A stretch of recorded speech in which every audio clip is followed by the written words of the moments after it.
আসসালামু আলাইকুম। Stock analyst বিডির YouTube channel এবং ফেসবুক পেজে নতুন ভিডিওতে স্বাগতম জানাই।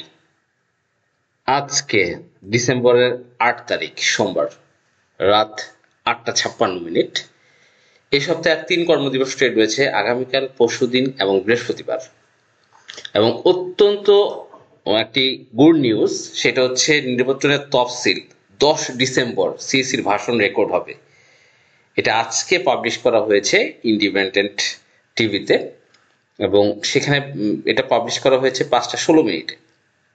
সেখানে বলা হয়েছে ত্রয়োদশ জাতীয় সংসদ নির্বাচন ও গণভোটের তফসিল ঘোষণার বিষয়ে প্রধান নির্বাচন কমিশনার এ নাসির উদ্দিনের ভাষণ রেকর্ড করা হবে আগামী 10 ডিসেম্বর সোমবার রাজধানীর আগারগাঁও নির্বাচন ভবনে। সাংবাদিকদের এসব তথ্য জানান কমিশনের সিনিয়র সচিব আক্তার আহমেদ। ইসি সচিব জানান, জাতির উদ্দেশ্যে দেওয়া এই ভাষণেই নির্বাচনের তফসিল ঘোষণা করবে সিইসি। তিনি বলেন, প্রধান নির্বাচন কমিশনার তফসিলের বিষয়ে ভাষণ দিবেন। এটি 10 ডিসেম্বর রেকর্ড করা হবে। এ বিষয়ে বাংলাদেশ টেলিভিশন, বিটিভি ও বেতারকে ইসির পক্ষ থেকে চিঠি দেওয়া হয়েছে। ত্রয়োদশ জাতীয় সংসদ নির্বাচনে ভোট গ্রহণ অবাধ, সুষ্ঠু ও নিরপেক্ষ করতে কমিশন সর্বোচ্চ চেষ্টা করছে বলেও জানান তিনি। ইসি সচিব আরও জানান, ভাষণে সিইসি জনগণকে সংসদ নির্বাচনে ভোট দিতে এবং সুষ্ঠুভাবে নির্বাচন সম্পন্ন করতে প্রার্থীদের প্রতি আহ্বান জানাবেন। নির্বাচনের প্রস্তুতি সম্পর্কে জানতে একই দিনে 10 ডিসেম্বর রাষ্ট্রপতির সাথে সাক্ষাৎ করবেন সিইসির সকল নির্বাচন কমিশনার।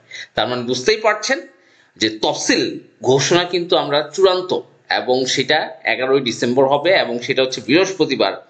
আগামী বৃহস্পতিবার ইনশাল্লাহ নির্বাচনের তফসিল ঘোষণা করবে এবং তফসিল ঘোষণার পরে মার্কেট, স্টক মার্কেটে কিন্তু যে রাশেদ মাকসুদ কমিশন, তাদের কিন্তু যে স্থবরতা চলে আসবে এবং তাদের কিন্তু যাওয়ার দিনক্ষণ ঘনিয়ে আসবে। কারণ এই রাশেদ মাকসুদ কমিশন ইনশাল্লাহ কিন্তু পরবর্তীতে থাকবে না। নির্বাচিত সরকারের নতুন যে অর্থমন্ত্রী আসবে তারই নির্বাচন করা লোক কিন্তু এই সিক্রেট এক্সচেঞ্জ কমিশনের প্রধান আসবে। এবং আশা করি সার্বিক মার্কেটটা কিন্তু এই যে জাতাকল, বিভিন্ন রুলস এবং রেগুলেশনের যে জাতাকল এবং মার্কেট একদম দক্ষ লোক আসবে, যিনি আশা করি মার্কেটকে একটা ভালো পজিশন ইনশাল্লাহ নিয়ে যাবে।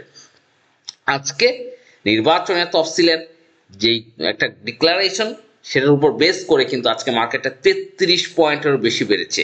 মার্কেটে লেনদেন 364 কোটি টাকা, 286টি কোম্পানির দাম বেড়েছে, 50টি কোম্পানির দাম কমেছে। এখন আজকে যদি ওভারভিউ দেখি, ম্যাক্সিমাম কোম্পানি আজকে সবুজ ছিল এবং বড় বড় যে লেনদেন, Orion infusion, Asiatic lab, Simtex, BD Thai food, তারপর খান ব্রাদার্স, এগুলো কিন্তু আমরা দেখতে পাচ্ছি। তবে আমি বলবো Orion infusion, Asiatic lab, Simtex, এগুলো থেকে আপনারা দূরে থাকবেন। এগুলোর মধ্যে পার্টি কিন্তু এশিয়াটিক দীর্ঘদিন সেই আওয়ামী লীগের আমল থেকে কিন্তু একটা ফিডিং করানোর চেষ্টা করছে, সেটা কিন্তু করতে পারছে না। ওরিয়ন ইনফিউশন একই রকম আওয়ামী লীগ আমলে যে কোম্পানিগুলো প্লেয়াররা একটা দাঁড় করিয়েছিল, ওরিয়ন ইনফিউশন আপনারা জানেন 80 টাকা থেকে কিন্তু এই পজিশনে নিয়ে আসছিল। বিডি থাইফুড একই অবস্থা, খান ব্রাদার্স এবং সিমটেক্সেরও কিন্তু একই অবস্থা। সিমটেক্সের যে মূল কালেকশনটা আমরা যদি একটু লক্ষ্য করি সিমটেক্স, তাহলে কিন্তু বুঝতে পারবো যে এটার মূল কালেকশন কোথাও হয়েছে। এবং এটা যেহেতু অনেকটা লম্বা সময়, 5-6 মাস আগে একটা, এটা কিন্তু যে মূল যে কালেকশনটা 16-17 টাকা লেভেলে হয়েছে। এবং সেখানে চিন্তা করেন যে বিগ অ্যামাউন্ট শেয়ার যদি এখানে কালেকশন করা হয় এবং সেই শেয়ারগুলো কিন্তু একটা ফল করার মাধ্যমে 23-24 টাকা একটা খাওয়ানোর প্রক্রিয়া চলছে কিন্তু, যেটা দেখে বুঝতে পারছেন। এবং ঢাকা স্টক এক্সচেঞ্জের যেই সূচক, সেটার সাপোর্ট জোন গতকাল আমি দেখিয়েছিলাম ভিডিওতে, যে সেটার সাপোর্ট জোন কিন্তু সেখান থেকেই ঘুরে দাঁড়িয়েছে। আমাদের যে সাপোর্ট জোন 4850 বা 60 এই লেভেল, এখান থেকে কিন্তু ঘুরে দাঁড়িয়েছে সূচক। এবং নির্বাচনের তফসিল ঘোষণার মাধ্যমে এই মাসে আমাদের সূচক 5270 এই জোনটা পর্যন্ত কিন্তু যাওয়ার সক্ষমতা রাখে এই মাসে। আশা করি নির্বাচনের তফসিল ঘোষণার সাথে সাথে মার্কেটে নতুন প্লেয়ার অ্যাক্টিভেট হবে এবং আমাদের যে সূচক, সেটা কিন্তু এইখান থেকে বর্তমান যে পজিশন, সেখান থেকে হয়তো 300-350 পয়েন্টের একটা মুভমেন্ট আমরা ইনশাল্লাহ এই মাসে দেখব এবং মার্কেট একটা নতুন উচ্চতায় যাবে। এবং সার্বিক দিক বিবেচনায় আজকে রবি ইন্ডেক্স কন্ট্রিবিউশনে ছিল, বিএসসি ছিল, ইউনাইটেড পাওয়ার ছিল, বিকন ফার্মা ছিল, আপনারা দেখতে পাচ্ছেন। এবং ইন্ডেক্স নেগেটিভ কন্ট্রিবিউশনে গ্রামীণ ফোন থেকে শুরু করে যমুনা অয়েল, ইউনিলিভার তারা কিন্তু ছিল। আর আরেকটি আমি 4টা স্টকের কথা কিন্তু আপনাদেরকে বলেছিলাম, রহিমা ফুড 1 নম্বর ছিল গতকাল, আজকে এটা হল্টেড ছিল, 10% বেড়েছে। আপনাদের 4টি স্টকের কথা বলেছিলাম, রহিমা ফুড, বঙ্গজ, এবং আমাদের একটি স্টক ছিল ডরিন পাওয়ার। এবং ডরিন পাওয়ারের কিন্তু যে পজিশন, ক্যান্ডেলের পজিশন খুবই ভালো। এবং এই ডরিন পাওয়ার এই যে মুভমেন্ট একটা ক্যারি করছে, এটা কিন্তু একটা বড় র্যালি তৈরি করার মতো সক্ষমতা রাখে ডরিন পাওয়ার। এটার ইপিএস আপনারা জানেন 7.24, পি রেশিও 4.16, এবং তার যে অ্যানুয়াল ইপিএস এবং ডিভিডেন্ড সব কিছু কিন্তু ওকে রয়েছে আপনারা জানেন। এবং ডরিন পাওয়ার কিন্তু ভালো ভালো ডিভিডেন্ড দেয় এবং তাদের ইপিএস এর যে অগ্রগতি সেটা কিন্তু দেখা যাচ্ছে। এবং গত মাসে নভেম্বরে ইনস্ট্রুর হোল্ডিং কিন্তু ইনক্রিজ করেছে, অত্যন্ত ভালো রেট ডরিন পাওয়ার এই 30 টাকার আশেপাশে আমি বলবো। এবং গতকাল যে ভলিউম আজকে কিন্তু বেড়েছে, এটা একটা আপট্রেন্ড মুভমেন্ট আজকে আমরা দেখবো চার্ট কি বলে, আগামী 1 মাসে ডরিন পাওয়ার কি পরিমাণ পজিশন করতে পারে সেই বিষয়ে জানবো। প্রথমে বলি ডরিন পাওয়ার, তার যে company Doreen power generation and system limited, Doreen power house and technologies limited, এবং Dhaka northern power generations limited, Dhaka southern power generation limited and Banco energy generation limited. এই টোটাল 5টা কোম্পানি মিলে কিন্তু ডরিন পাওয়ার। এবং ডরিন পাওয়ার প্রজেক্ট যে গ্যালারি, বিভিন্ন জায়গায় তাদের কিন্তু প্রজেক্ট রয়েছে এবং তাদের বোর্ড অফ ডিরেক্টর ম্যানেজমেন্ট রয়েছে।